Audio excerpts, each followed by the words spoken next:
Greetings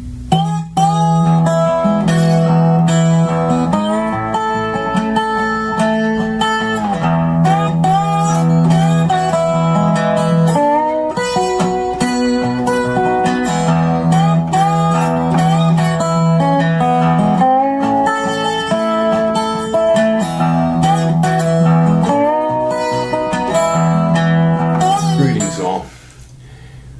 Well, I had been working with this heirloom cookie recipe, the squash poppy seed cookie, or I'd been trying to recover from memory a lost recipe that I'd gotten from a Wisconsin farmer. Well, after 5 attempts, I think I finally landed on something very close to the original recipe. Now, this was from memory, but the other day I called over my my test kitchen tasters, Gary and Kahoa, and they usually give me pretty honest opinions about things in my kitchen. And they both have very different tastes from each other. Kind of helps. It's broader. The one may really like it and the other one may hate it. So anyway, so I called them over, and I had been scaling this recipe and scaling it down because I had to start with modern recipes that I found on the web. Now, out on Google, there were no squash poppy seed cookies. Cookie didn't exist, not according to Google. Well, it does now because I'm going to post a recipe for it. But I looked for both squash cookies and poppy seed cookies. I could find both of those. And I took the recipes and I kind of combined them and I began to work with them. And I went through about 5 different batches. And the surprise was I kept throwing out ingredients. The vanilla, absolutely not. And the cinnamon, no.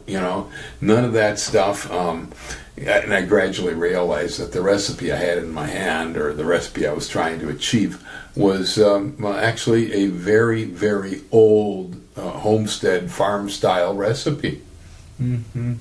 Yeah, the butter would have been churned in the morning. They'd have pulled an egg from the hen house. The garden or the root cellar would have had a squash in it. In those days, everybody would have grown poppies for the flowers, for the medicine, and for the food, for the seed. So that was a common homestead garden plant. So pretty much everything that went in there, except for the flour, the salt, and the leavening, would have come off the farm itself.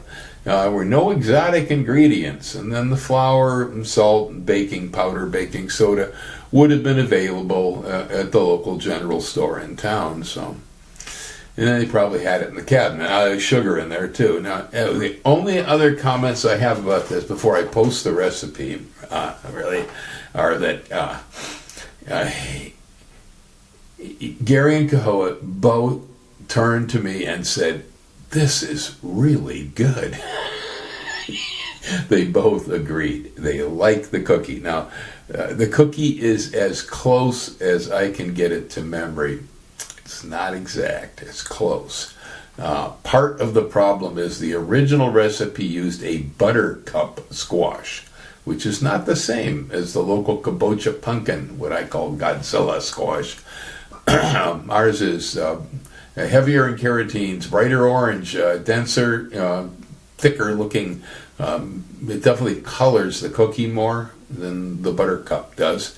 So those of you back in the Midwest where you're raising buttercups, that would be the proper squash for this recipe, although any squash will work. And I continuously reduce the amount of sugar and the amount of butter in this recipe. And eventually I got to the point where I was pretty satisfied, but I actually think that you can go beyond. At the moment I had everything at about 3/4 of a cup of natural sugar, quarters of a stick of butter. Well, I think you can go beyond, you can go down, if you want to reduce the sugar and the fat content in these cookies. I don't think it will harm them at all. They will change, I'm sure, a little, but I don't think it's going to hurt them. Okay, so there you go, folks, and I am going to post the recipe here. I will have posted it in the beginning of the video too, if you don't want to listen to me gab.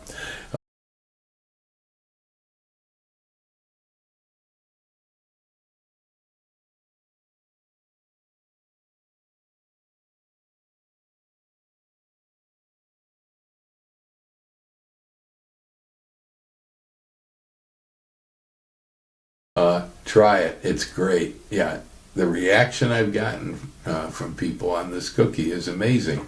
And it has very few ingredients and very little of anything that you might consider exotic.